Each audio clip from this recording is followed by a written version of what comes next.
I don't know about you guys, but in the spirit of dead internet theory, I am finding the current phase that we're in as a culture, it's becoming more and more uncanny and unhinged, and it feels like the mental health of the average person is so poised on this knife's edge, it's like they are 2 shakes away from a full-blown MK Ultra meltdown.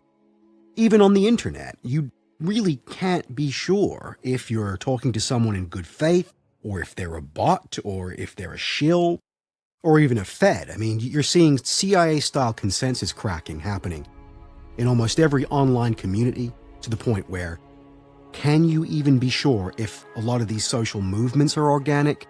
Can you be sure that the search results you're getting on Google are not curated for the express purpose of influencing your decision-making? This is the new paradigm. It's this sterilized, astroturfed, bot-ridden, boiled, lifeless imitation of what was once a society where free speech was actually a thing, where people were exchanging ideas, if not through debate, then just through memes, you know? And the idea that there is still this left-right dichotomy, this pendulum by which the political direction of society is balanced, somehow we're beyond that now, and it's confusing. I mean, I think a lot of people are finding themselves just rudderless, you know, directionless.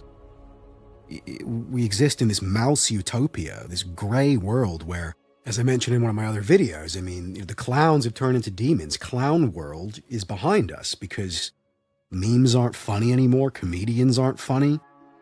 The lines between propaganda and entertainment are blurred in this kind of twisted Bernaysian fashion. Video games are just another tool of cultural engineering, just like the film industry is now, and music. There really is no political discussion to be had. There's just a woke jackboot pressing down on your face eternally. And not only has this been completely normalized, you better smile and you better celebrate Pride Month and pretend that the 6'2" stubbled man in a dress with a baton kind of waving in your face and saying, "Celebrate me." I mean, you better smile and you better celebrate and pretend that everything's fine, lest you be on the receiving end of justice, quote unquote, state-sponsored violence, so that you may learn tolerance. And that is kind of what's going on here. When even Fox News is flying the pride flag and has pride graphics on, you know, and there's just no escaping it. I mean, the idea that conservative politicians even exist, they are a joke. Beyond a joke. I mean, in 2022, I am a fan of a lot of right-wing philosophy, paleoconservatism, and stuff like this, but there's no point in even identifying with the right. There is no right. And the only definition that exists of the right, at least anymore, is the mainstream woke definition, which may as well be synonymous with fucking troglodyte. You know, it's the worst possible interpretation of what really are just common sense values. The bread and circuses have ceased, you know, the red team versus blue team boomer tier reality TV political struggle, which never seems to ever go anywhere except down this path of postmodernization. I mean, that's kind of over.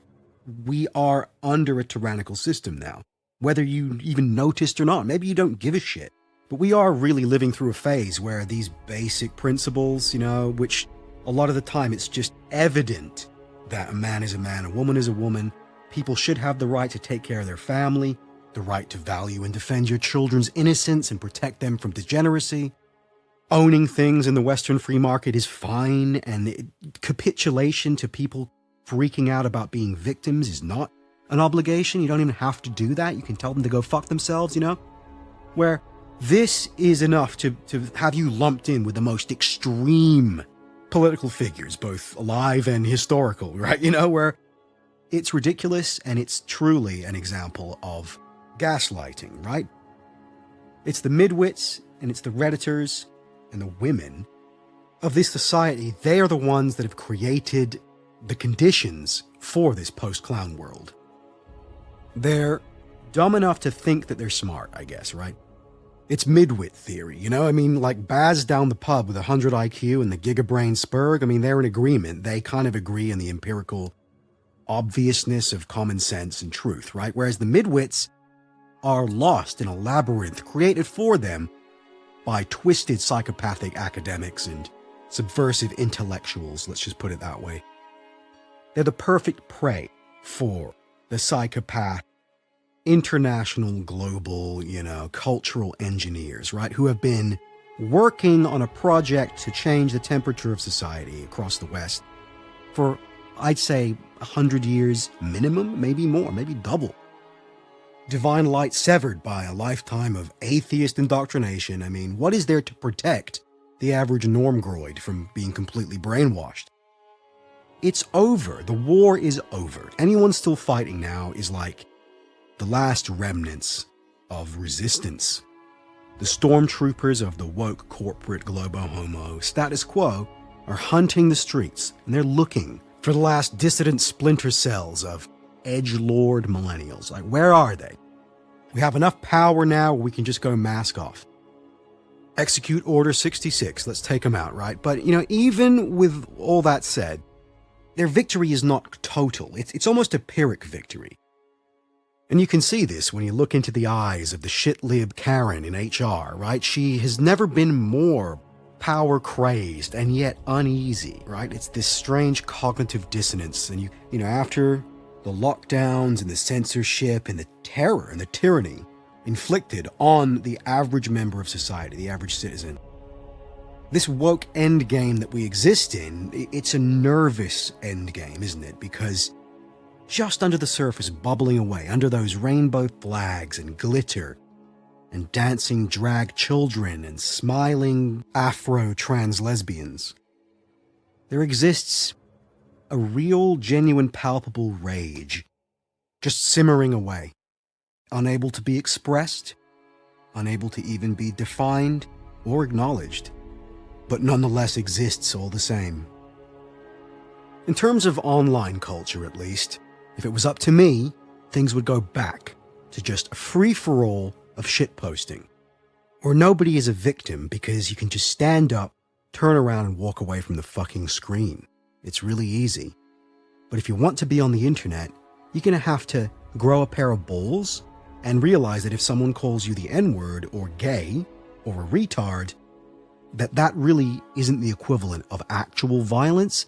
That's just life, and as a gamer, in the political sense, I'm not going to let anyone infringe on my right to call you a gay retard while I teabag you in Halo 3. I mean, this really is the essence of free speech.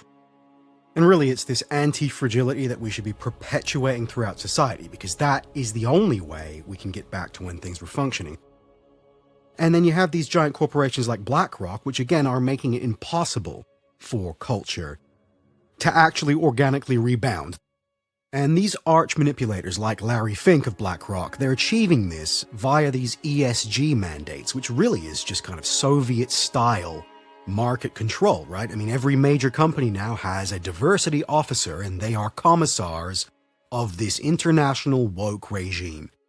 The pendulum has been jammed, and it's stuck in this obnoxious, self-defeating, leftist configuration which will utterly decimate everything. I mean, literally, we will enter some kind of new dystopian dark age unless the health of the video game industry is restored, and by proxy, the West. So, yeah, I mean, that's how Gamergate's going, if you're wondering. I mean, that's just a quick update.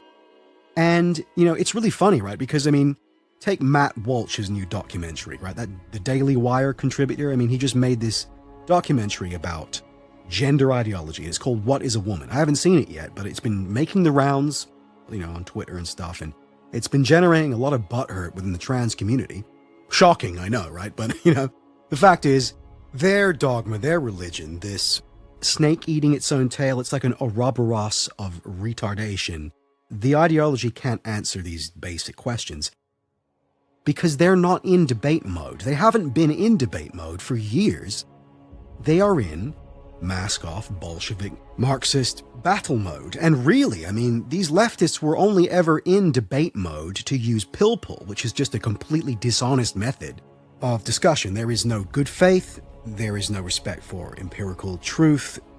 It is simply a linguistic power game. I mean, this is the woke definition of debate. which is very disappointing. I mean, a few years ago, there seemed to be a resurgence of actual online kind of neo-reactionary conservatism before Richard Spencer popped up and glowed the alt-right into existence and then tanked any level-headed dialogue pertaining to this new resurgence of conservative counterculture. Suddenly, the alt-right exists, and it's like, well, what does that definition even mean? Alternative right. Well, that could have been an absolutely positive movement, but instead, suddenly, it's connected with like literal LARPing Nazis and Charlottesville, and the media is going in and making sure the optics are scary.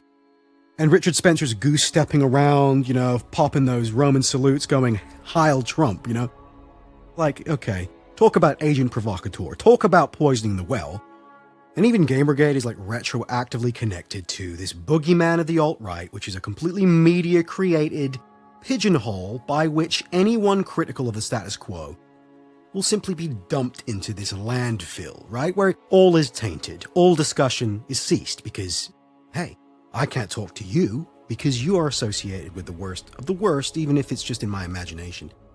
Whatever I imagine to be the worst possible political actor, you're associated with it because you want video games to not be shit. No, now we're back to the usual boomer duality of absolute pause versus the red brand of milder pause. But we're still gonna advocate for open borders and pay lip service to accusations of racism and, even the Dems are the real racists, am I right? Blah, blah, blah. We're gonna operate within the frame of our enemies who simply want to destroy us. This strategy has not changed in the last 50 years. This is the definition of cuckservatism, isn't it? It's that you're kind of paid to lose, really. You're just throwing the fight. And now, after the last couple of years, post-corona, I mean, can I even say that yet, YouTube? Are you going to put me on a list? But yes, post-coof, we have been spat out into a new order. There's a new landscape. Biden is president. He isn't even a real person. No one even voted for him, but he's president, right? And the streets are kind of empty and everything's very quiet. And mass society, as in a society existing where culture exists and people can come together and watch movies and discuss things and events happen and people kind of relate to each other based on this shared experience, it's dead. And there's nothing that's come in to replace it except Corporate Pride Month. Right? And everyone's looking around going, it's a whole month. I feel like one of those peasants from the movie Stargate who are forced to worship the alien Egyptian god, He arrives in his giant pyramid and lands down. In our case, it's a giant rainbow pyramid that lands, a giant eye in the middle. Eye of Sauron, right? And as the peasants, we must pay tribute or be crushed by the might of this monolith. It's a cultural monolith. There are no two sides. There are no subcultures by which disenfranchised youths can identify.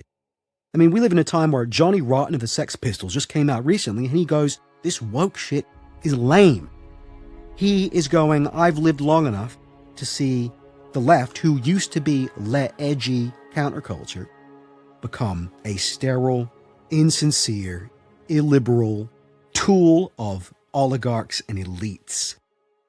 That is insane. I mean, it's insane, but again, nothing is as it seems in post-clown world. As I've mentioned before many times, this is Purim, right? The Jewish festival where the jester becomes king, the man becomes the woman, the Mongoloid becomes the prophet, right? And it's just a chaotic orgy. It's a mouse utopia in collapse. The colony is imploding, while the beautiful ones, these fat elite rats, sit on their ivory towers of Babel, encircling this disgusting cacophony of just blood and sex and violence, And these fat rats sit there and they go, nothing will ever threaten us again. Not even the natural duality of the universe. We're going to erase it all. Everything will become one. Just one monoculture where no creativity, no ascension is possible. That, I guess, is their interpretation of utopia, right? Because I guess then we'll have peace. when there's nothing to differentiate anything from anything else, in like a post-evangelion technological cultural singularity, where we're all just melted down into human ooze, ever malleable, just to be poured into these state-sanctioned containers of identity, be it non-binary or gender fluid, gay, cis, otherkin, dearkin, trans. Just gonna pour that human ooze in, and that's who you are. Too liquid, too fluid to ever really pose a threat to the establishment.